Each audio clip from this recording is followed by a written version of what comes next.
ये देश को बर्बाद कर देंगे ये लोग।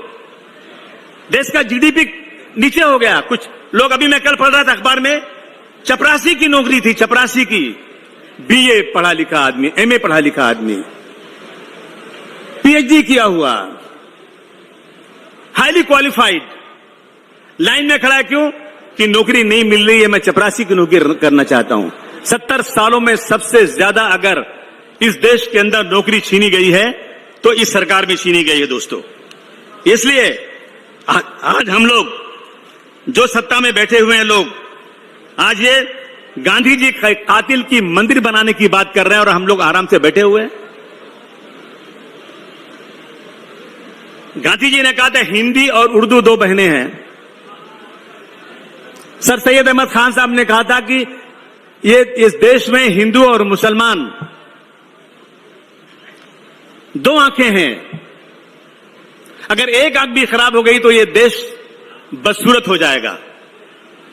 लेकिन आज सत्ता में बैठे हुए लोग मुसलमानों के साथ जो अत्याचार कर रहे हैं, मैं समझता हूं शायद हिस्ट्री में ऐसा कभी हुआ नहीं होगा। मैं गुजरात में जब दंगे हुए थे, मैं गया था। नेताजी, उस वक्त अमर सिंह जी थे, देवगौड़ा साहब थे। हम लोग जब गए थे गुजरात में तो उस वक्त नेताजी को जाने ही नहीं दे रहे थे गुजरात में, अहमदाबाद शहर के अंदर। तो नेताजी ने कहा कमिश्नर से, मैं 3 बात बोलता हूं तुमको, या तो मुझे गोली मार दो, या तो मुझे जाने दो, या तो मुझे जेल भेज दो, और 15 मिनट देता हूं। 15 मिनट में अगर तुमने नहीं बात सुना ना तो मैं यहां से उठूंगा, चला जाऊंगा, मुझे किसी सिक्योरिटी की जरूरत नहीं। जब 15 मिनट हो गया, कमिश्नर ने कुछ नहीं कहा तो बिना सिक्योरिटी के हम लोग निकल गए। तो भाग्य कमिश्नर आया। हमने गुजरात के हालात देखे हैं। बिल्किस बानो जो गांव में रहती थी, उसका बलात्कार किया गया, उसके तमाम घर वालों को मार दिया गया, एक भी घर वाला जिंदा नहीं था। वो औरत बे कपड़े के नंगी भागती रही और एक औरत मिली, उसको एक लहंगा दिया पहनने के लिए। उसने जाके शिकायत किया, कंप्लेन किया, लेकिन गुजरात की कोर्ट ने कहा कि गुजरात में इंसाफ नहीं मिलेगा, इसको महाराष्ट्र भेज दो। महाराष्ट्र में मुकदमा चला। उस केस को चलने के बाद सजाएं हुई, उम्र कैद हुई, लेकिन गुजरात सरकार ने उन सबको बाइज्जत बरी कर दिया। बरी करने के बाद कहते हैं कि ये ब्राह्मण लोग हैं, ये बहुत ही, इनका जो है जेल के अंदर इनका रिकॉर्ड बहुत अच्छे लोग हैं। अब आप सोचिए, जहां एक तरफ देश में आज जो है रेप के ऊपर, मर्डर के ऊपर नए नए कानून बनाने की बात हो रही है, लेकिन अगर गुजरात में कोई आदमी मर्डर में और रेप में पकड़ा जाएगा, उसे जेल की सलाखों से बाहर छोड़ दिया जाएगा। ये हो रहा है देश के अंदर। तो इसलिए मैं कहना चाहता हूं दोस्तों, सबसे बड़ी बात यह है कि डॉक्टर भीमराव अंबेडकर साहब के कानून की धज्जियां उड़ाई जा रही हैं। हमारा रिजर्वेशन नहीं है।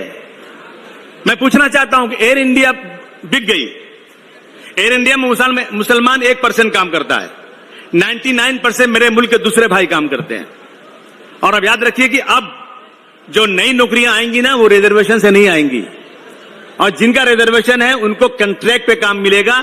8 घंटे की जगह 12 घंटे काम करने पड़ेगा, तनख्वाह कम हो जाएगी। और पता नहीं क्यों लोग सोए हुए हैं देश के लोग। डायरेक्ट आरक्षण खत्म नहीं हो रहा है, लेकिन बैकडोर से आरक्षण खत्म हो रहा है। रेलवे बिक गया। अभी रेलवे की मैं बात कर रहा था यहां किसी से, स्टेशनों पे बीए पढ़े हुए लोग, रेलवे के ऑफिसेज में बीए पढ़े हुए लोग, टाइपिस्ट अच्छे, ये सब जो है ना, इन लोगों को 8,000 रुपए की नौकरी में काम किया जा रहा है। 8,000 रुपए की, सिर्फ 8,000 रुपए में लोग चुपचाप बैठे हुए हैं। हिंदुस्तान एंटीबायोटिक्स बिक गया, प्रोजेक्ट एंड डेवलपमेंट इंडिया बिक गया, इंजीनियरिंग प्रोजेक्ट इंडिया बिक गया, पवन हंस बिक गया, VRR कंपनी बिक गई, सेंट्रल इलेक्ट्रॉनिक्स लिमिटेड बिक गया, सीमेंट कारपोरेशन बिक गया, Indian medical and pharmaceutical company बिक गई, एलम स्टील बिक गई। इस तरह से सैकड़ों और हजारों कंपनियां बेची जा रही हैं और देश का बिल्कुल देश में नौकरियां खत्म हो रही हैं और हम लोग चुपचाप बैठे हैं। आज हम संकल्प करें। मैं 95 से समाजवादी पार्टी में काम करता हूं और मुझे मालूम है कि मैं कभी सत्ता में महाराष्ट्र में नहीं आऊंगा, लेकिन समाजवादी पार्टी के कार्यकर्ताओं, मेरा ये संकल्प है तुम्हारे सामने, मैं कभी जिंदगी में सत्ता में नहीं आऊं, क्या हुआ, लेकिन मैं इस समाजवादी पार्टी के झंडे को आसमान की ऊंचाई पर लेकर जाना चाहता हूं। मुझे सत्ता की लालच नहीं है, मेरे साथ जुल्म हो, ज्यादती हो, लेकिन मैं समाजवादी पार्टी की जब तक जिंदा रहूंगा, मर्द की बात है कि एक ही पार्टी में रहूंगा या तो राजनीति नहीं करूंगा। मैं कहना चाहता हूं, बहुत सारे लोगों ने वादे किए यहां पर, बहुत सारी बड़ी बातें की, लेकिन हाथ जोड़ के कहना चाहता हूं दोस्तों, धोखा देने वाले आदमी से दूर रहो।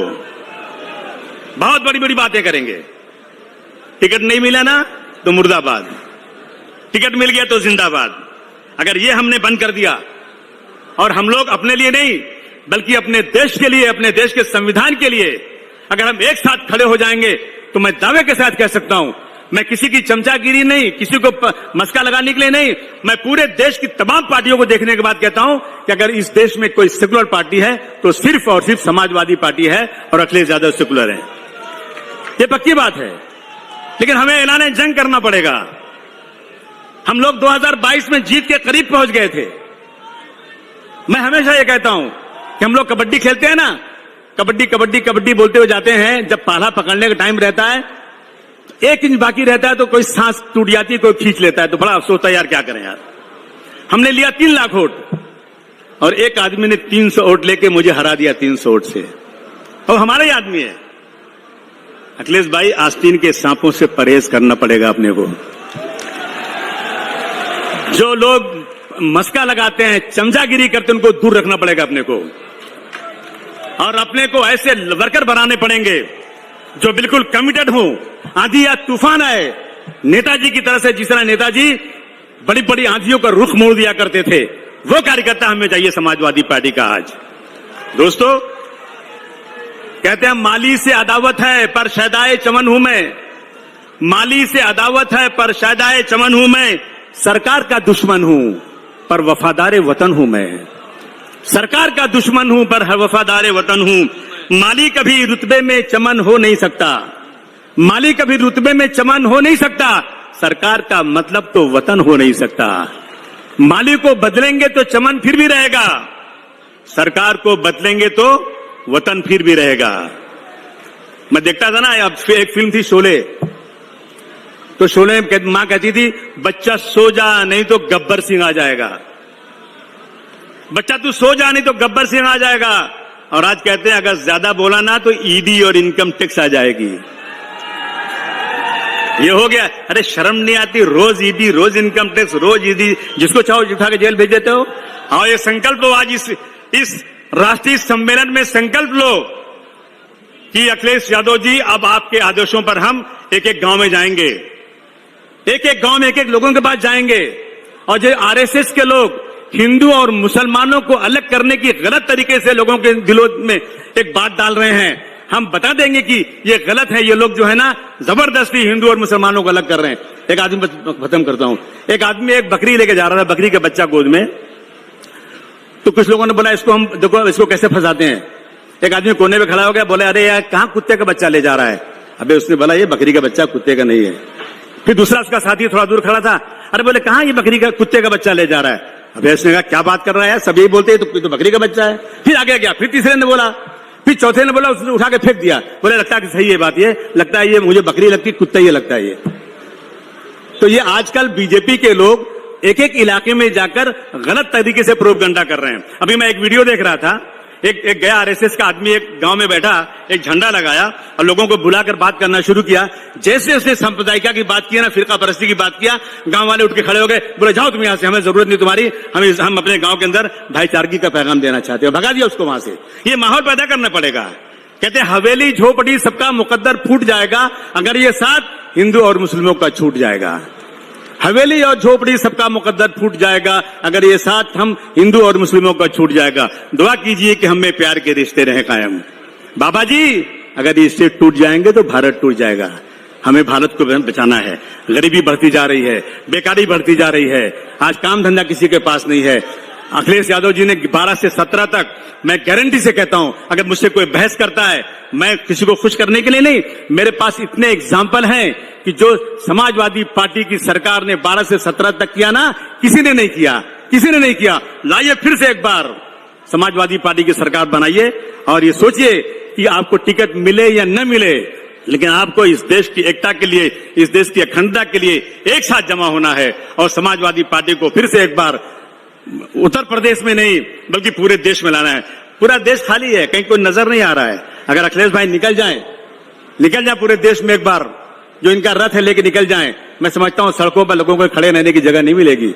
और इंशाअल्लाह ये इस अधिवेशन के बाद अगर ये संकल्प हमारा है कि हम समाजवादी पार्टी को राष्ट्रीय पार्टी बनाएंगे, तो मुझे लगता है कि हम जो है एक